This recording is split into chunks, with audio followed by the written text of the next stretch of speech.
Episode number 227, Authentic and Engaging Worship with Doug Hood. Part 1. Let's do it. This is the definitive podcast for helping you plan, create, and execute dynamic worship experiences at your church. Useful, practical content in the areas of production, worship, communications, first impressions, and more. This is Making Sunday Happen. Well, hey guys, welcome to the podcast. Merry Christmas. Hope you had a great one and Happy New Year. You might be listening to me this week as you're traveling home from the holidays, so stay awake and be safe on the road traveling home. This week's episode of our show is sponsored by our friends at Subsplash.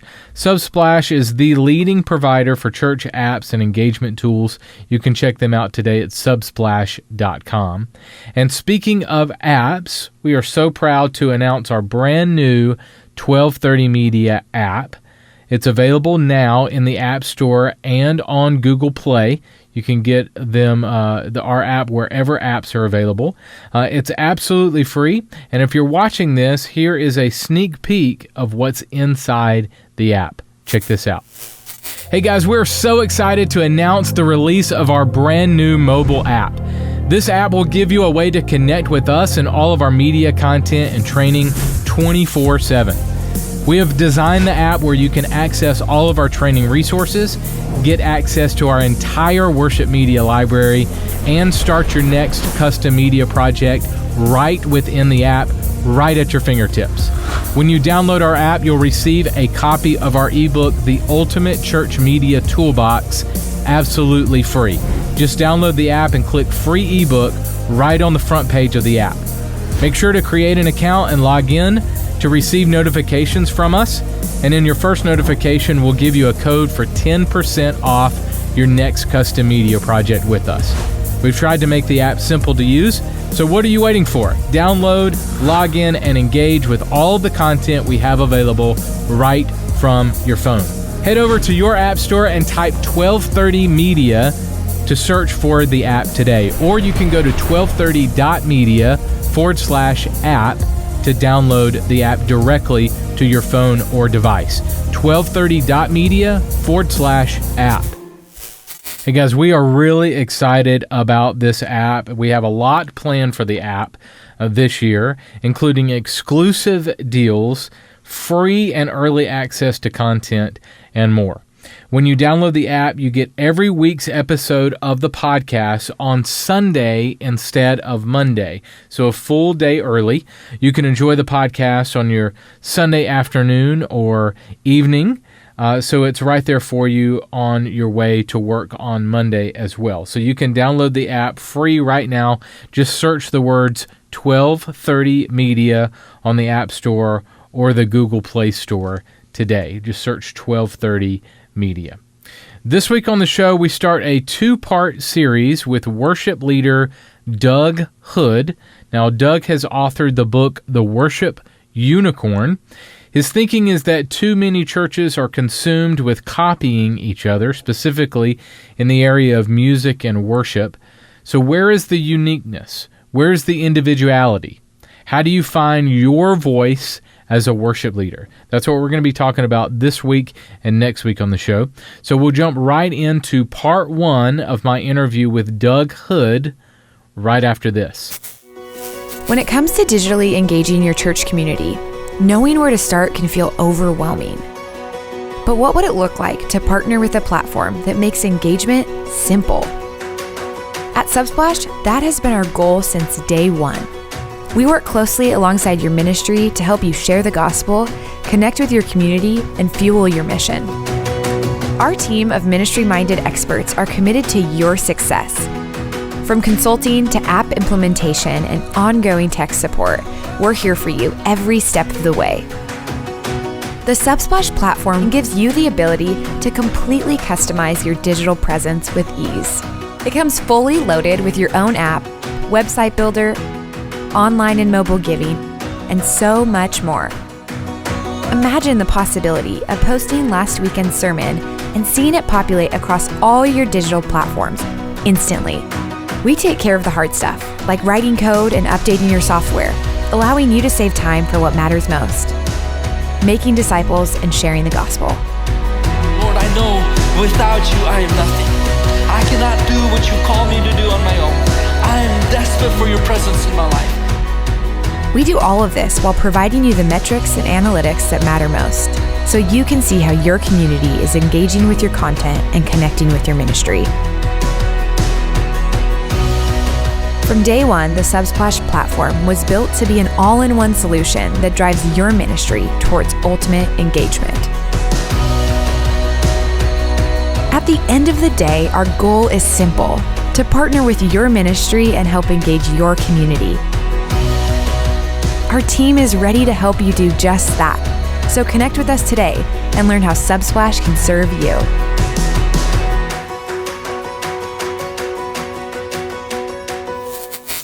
Hey guys, today I welcome Doug Hood. Doug is a worship pastor at Central Ministries of Fort Wayne, Indiana. He's also the author of the new book, The Worship Unicorn.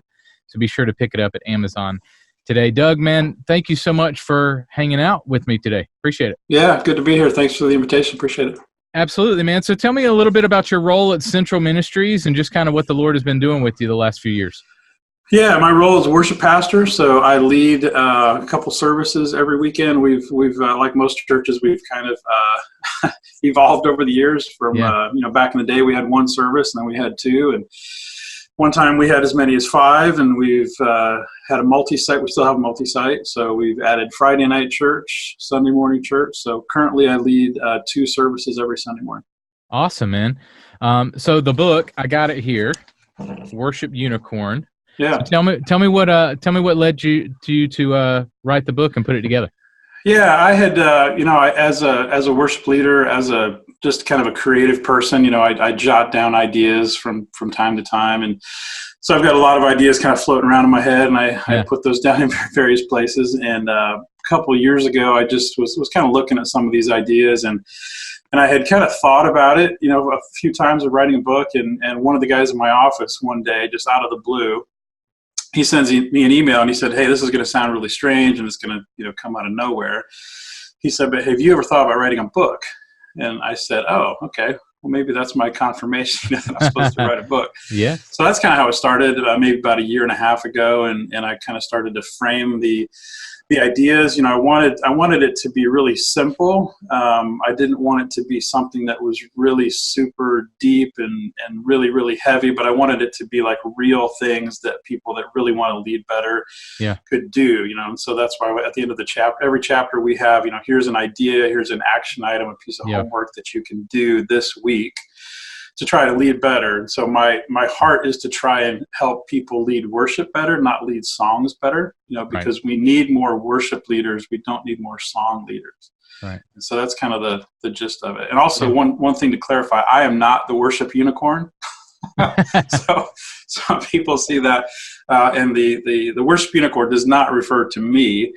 It refers to, we all have these amazing moments in worship where just everything goes right, and we have our favorite song, and, you hit that moment and the congregation comes alive, and you feel God walk into the room, and it's just awesome, right? So it's that moment that we want. And then we've also probably had the scenario where we come to church the next week and then everything just falls flat. And nothing's happening, and we're like, well, hey, what happened last week? I want to bottle that and recreate it.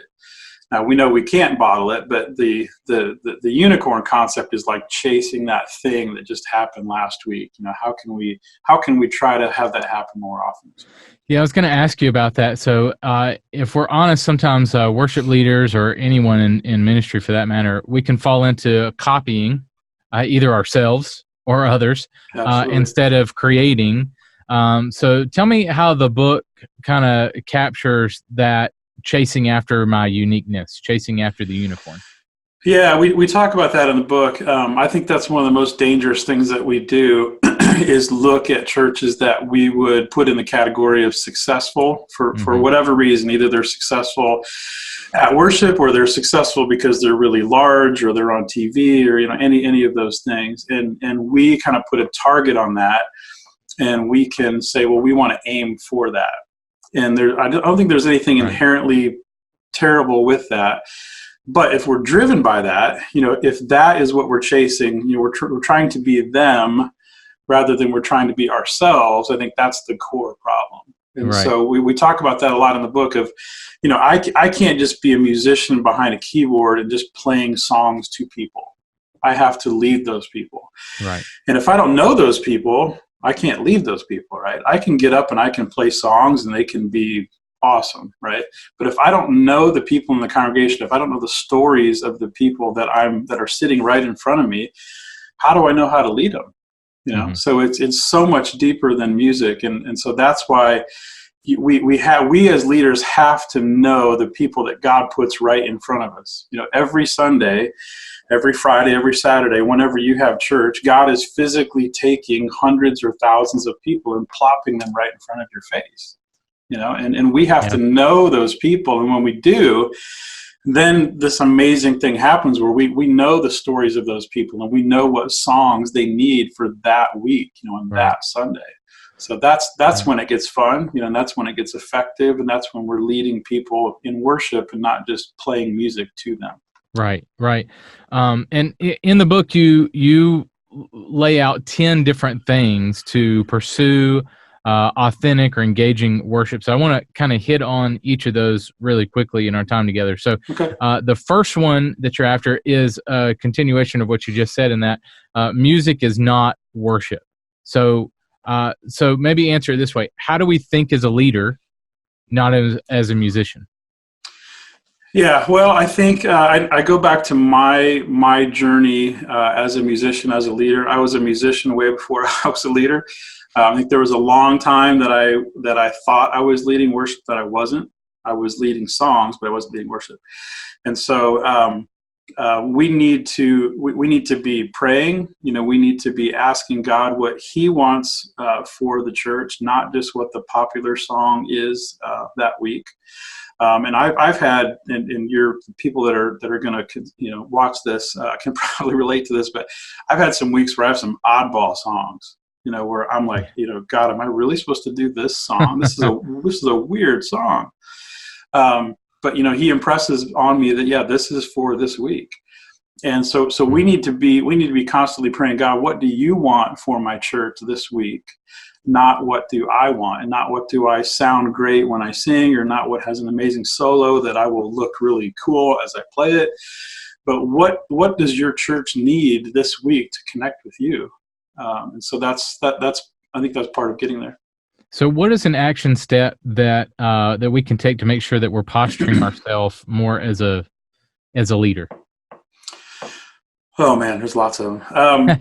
Probably one that comes to mind right now is just get to know your people. Get to know the stories in your congregation. I'll tell you one quick one, and this may overlap a little bit, but a couple weeks ago, I was led to do a song from a guy named Bill Gaither. Remember that name? I do. Okay, so older song, 1971. Some would look at a song like that and then they would say, man, that ship has sailed. And it probably has. It's probably sailed a few times. But for whatever reason, I led to do that song because he lives. Now we don't do it in the traditional way, so it's tweaked a little bit so it sounds current and it's fun and it's really powerful. But for whatever reason, God led me to do that song that week. And I got a note that day, later Sunday afternoon, I got a text from a family.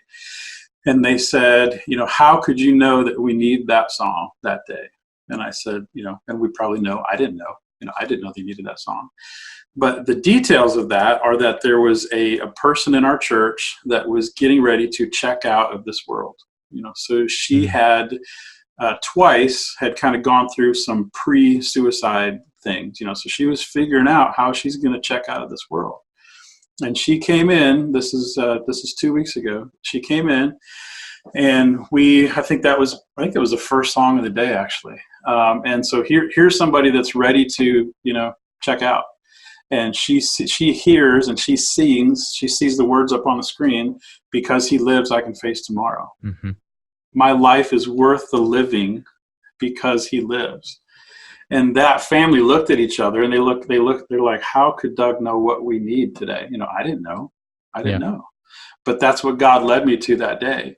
And so as we connect, and then I was able to connect with them on a really deeper level and encourage some other people with the story. And so those are the kind of real things that are going on in our church. But we need to get to know people. We get to have relationships with them, know what they're struggling with. We can't just be people that are, in my case, I stand behind a keyboard. I can't just be a guy that stands behind a keyboard and plays music every week and goes home.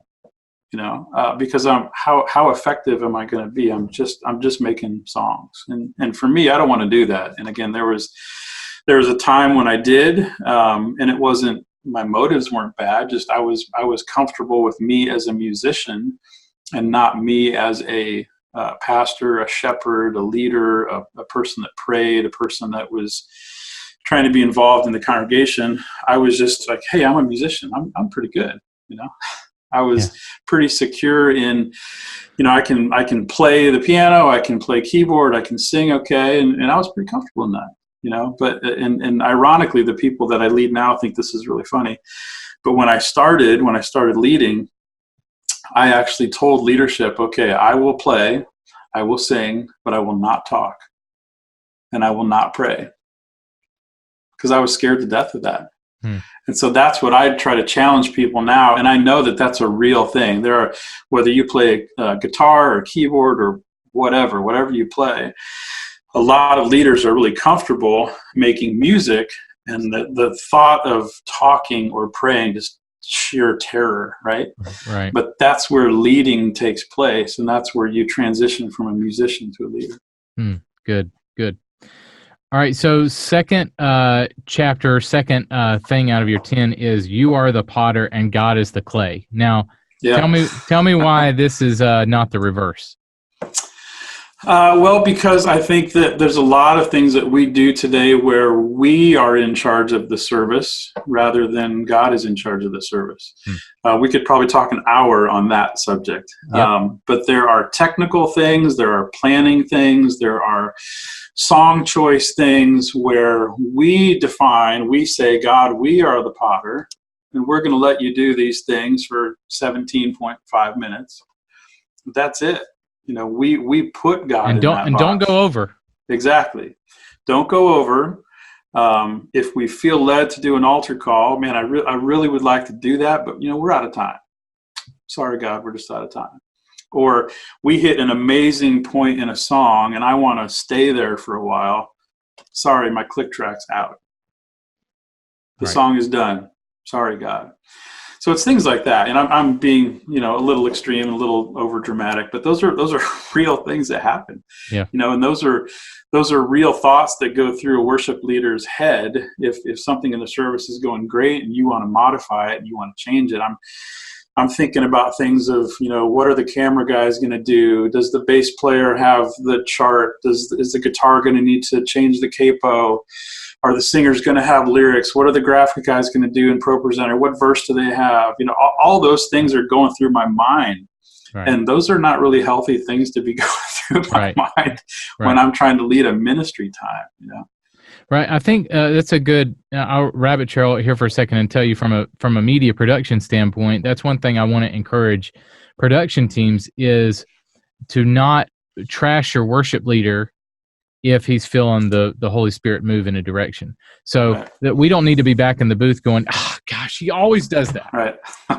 or whatever. We need to be ready to turn another chorus if you turn another chorus or something like that. The band needs to be ready to move off the click or turn the click off and let you go and then pick up the click for the next song or whatever pretty easily in order for you to go there.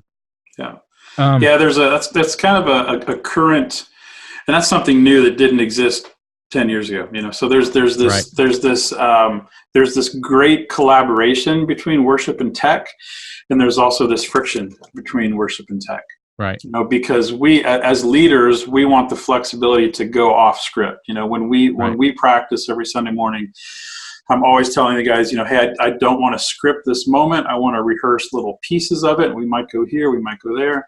And, we as leaders can't just live in this, like the Wild West and not include the tech team as far as where we think we might go. So that's not fair. Right. But we also need to, we collectively, we as worship and tech, I think we need to create an environment where there is some of that freedom and we're not locked in a box. Because if we put ourselves in that box, we really do become the potter, and God is not the potter. Right. So I was going to say that too from the flip side, and you just spoke to that as the worship leader, if you can let the team know, it obviously there are times when you can't. But even in rehearsal to say, hey guys, there might be a chance I might go off script here. So just everybody know, that this is what's coming. Or maybe in the moment, you can actually speak it and say, right, hey guys, we didn't plan to turn another chorus here. So we're, the lyrics are going to find us or whatever. Right. Where you're setting your team up without throwing them under the bus. Exactly. Yeah, and I think we also need to, and this is a topic I could talk for probably 9 hours about, but I won't. But we need to give ourselves some freedom and also some grace, a lot of grace. So when these great moments happen that we want to happen, those unicorn moments, and things technically are not perfect, and our stream is going out there it may go out to 10 people or 1,000 people or 1 million people or whatever. But we all need to care about what's happening in that moment spiritually, way more than how technically perfect it is. Good. And I'm a perfectionist. I'm super critical of what I do and what we all do. So that's just kind of in my nature. But we as leaders need to be able to focus on what's happening spiritually is 100 million times more important than if all of our cues are rock solid and perfect. Right. Good. Okay, let's get to number 3, and that is you talk about facts versus stories and connecting with people through stories. So tell me some practical tips that I can use stories woven in my worship set. Yeah, I think stories is just a matter of, again, we need to be shepherds of our people and not just playing to them. So as we get to know them, every church has stories. Every week, probably your church has people that are going through real things right now that they're struggling with, or they just came through something and they have this great story of victory. There is an abundance of stories in your church. And so as we get to know those people, and we need to share those stories, just like the story I just shared about the Because He Lives song. That's a story from my church. I shared it the next week. This actually, a few days ago, Sunday, I shared that with our church.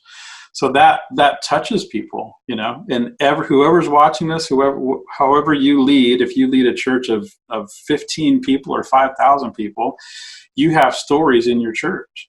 So it's really just as simple as just being aware, just talking to people, hey, what's going on in your life? And you will quickly be able to tie that to a song. And again, our job is not to preach sermons. We don't need to talk for 30 minutes, and that's another problem.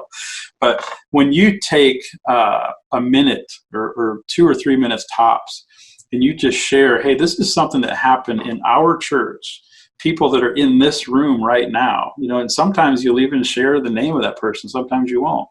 But when people that are in that room know, man, this is happening in our church, and then you tie a song into that, then that song just takes on a whole new level. Mm-hmm. Yeah, so that's the power of stories. Now because we can get up there and we can share facts and we can share memes and all these witty things. But when we share stories of real people that are in our churches, that's just so much more powerful. Yeah, agreed. Okay, number 4 is don't miss talent right in your face. So the question here is, how do we create a culture where volunteers and artists of all kinds feel comfortable sharing their talents in our church? Yep. That's a great question, difficult topic. And I think it's different for every church. I think that we need to, depending on the size of your church, depending on how many services you have and the types of service and the size of the congregation, it's going to vary. But there needs to be a way for people that want to get involved to get involved. Now, depending on your church, you may have a culture where you can put somebody up on the stage and they may not be the world's greatest musician, and it's fine. Culturally that's fine, and it's not going to derail the service. It's not going to be a distraction. You may be a place that has 1,000 people in the room, or you've got a stream that's going out that's publicly broadcast all over the place. And if you did that, that might be a distraction, and instead of being a touching moment, or seeing somebody develop as a musician, it might be a real distraction. So depending on your church, I think how you do that is different. There may be different services that you have that maybe there's smaller attendance, that they could come up through there. Mm-hmm. Sometimes they can, if they're younger, they can start out on the youth group band. That's good. Sometimes they can just come, depending on how you do rehearsals. You can come and say, hey, hang out with us for a month or two and just jam with the band. Right. And you might find out, hey, these guys are a great fit, or you might find out collectively that, hey, they're not a great fit. So I think that one's a little tricky, just depending on the size of the church and kind of how public or maybe not public your services are. Right. Good. Okay. The next one is, I'm really passionate about this one, is be honest. Don't let words kill worship. So what we're talking about here is a little bit of that rub between the worship and tech teams, could be, but words can hurt, and so we don't want to tear our team members apart publicly or privately. Yep. And expect to have a solid team and a solid culture. So tell me how we can not destroy others and lead worship at the same time. Yeah, this is a major problem, major problem. And what it means is I've experienced this. I've seen it in other churches. Like Carl, if you and I are at church and I'm the worship leader, and let's say you're my sound guy, mm-hmm. If rehearsal is going bad, it's half an hour before the service, I can't come over and destroy you as a person and say, hey, the mix is awful, I'm unhappy, you're worthless, get somebody that knows how to run sound, all those kind of things. I can't then a half an hour later stand up on the stage and lead everybody in worship. Right. I can't do that. But it happens. That happens all the time. I have seen pastors and worship leaders and tech guys just destroy each other verbally. Yep. And then all of a sudden it's service time, and it's like somebody flicks a button, and you're it's almost like you're acting this part, and it's a job. Yep. And this can't be a job. This can't be a gig. This has got to be something that you're called to. It's got to be something that you're passionate about. And so we just need to treat it. We need to be nice. I mean, this is deeper than worship things. We just should be nice to each other. But some practical things. One of the things that we do at our church, because every church has things go wrong, right? Every church has tension. Every church has things that come up that'll create, some conflict between people. One of the things that we have tried to do, which we do a pretty good job at, I can't say we always do it, but a pretty good job, is I try to commit to, on Sunday mornings, is not the time to talk about all this conflict. Good. Okay. So even if you do the world's worst mistake and I want to kill you, let's kill each other Monday. Let's not do it. Let's not do it Sunday, because I don't want that in my head, as I'm trying to lead. You don't want that in your head. So it's not healthy in that moment. It's not healthy for the service. It also lets everybody just kind of diffuse, a little bit, and then talk about it Monday or Tuesday. So good. That's a real practical thing, because we used to, again, we do multiple services. And so what would happen for us is we would do the first service, and then whatever went wrong technically after that service, we're all complaining to each other, hey, what went wrong? Hey, we need to fix this. And then when we get ready for second service, my brain is not in the right space. Because we're working. Oh, yeah. Yeah. So that's a good thing. Just commit to talk about it. Just don't do it Sunday. Yeah, that's really good. Yeah. I would add to that and say one of the worst things that you can do from the stage is call people out. Yes. From the mic. Yes. I'm sorry, guys. Our sound guy is struggling today. Or yes. Well, is it going to be up on screen? I don't know. Is it? Everybody? I don't know. Hey, that's the absolute worst. Yeah. One, it makes people feel horrible, because we're working on it in the back, could be. Yep. And also, too, it shows that your team's not unified. Right. One, you're bashing people publicly. Yep. It's awkward in the room. Like, it's just bad all around. Yep. It's a good little sidebar there. A really good conversation for worship leaders and tech teams is to talk about your contingencies. So talk about when things go wrong, what are we going to do? Because there's not a whole lot of things that go wrong. They're usually the same things. Hey, all of a sudden my monitors don't work, or the computer just froze up and we don't have a sermon. So the same kind of things happen in churches all over the place. So just talk about it so that okay, when this happens, and it will happen, what do we do? And that's a really good conversation to have, because some people think if you just talk about it enough or yell at each other enough, all these problems go away, and they'll happen again. So it's important that we know how to deal with it. The show notes for this episode are available now at makingsundayhappen.com.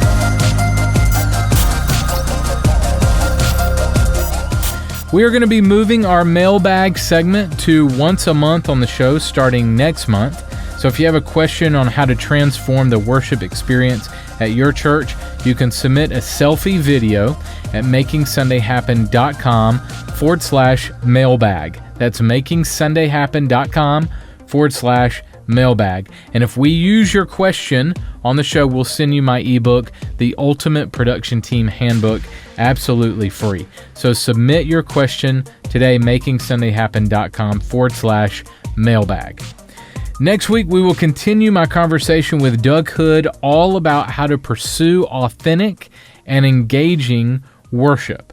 So be sure to grab Doug's book, The Worship Unicorn, on Amazon today. It's a great book on worship. In 2 weeks on the show, I'll welcome my friend Ben Stapley. Ben has been on the podcast a couple of times. And next week, we'll be talking all about how to pastor creatives and communicators. So something that both of us are really, really passionate about. That's in 2 weeks on the show. And you can continue the conversation in our Making Sunday Happen Facebook group. A couple of thousand folks in the community over there, so be sure to check that out. That's at facebook.com/Making Sunday Happen. You can also follow 1230 Media on social media if you would. We would love to connect with you there. Thank you guys for listening and watching. Go out there and create some incredible worship experiences this weekend. I'll catch you next week. Making Sunday Happen is a production of the ministry of 1230 Media. For show notes, archive episodes, and more free resources for your church, visit makingsundayhappen.com.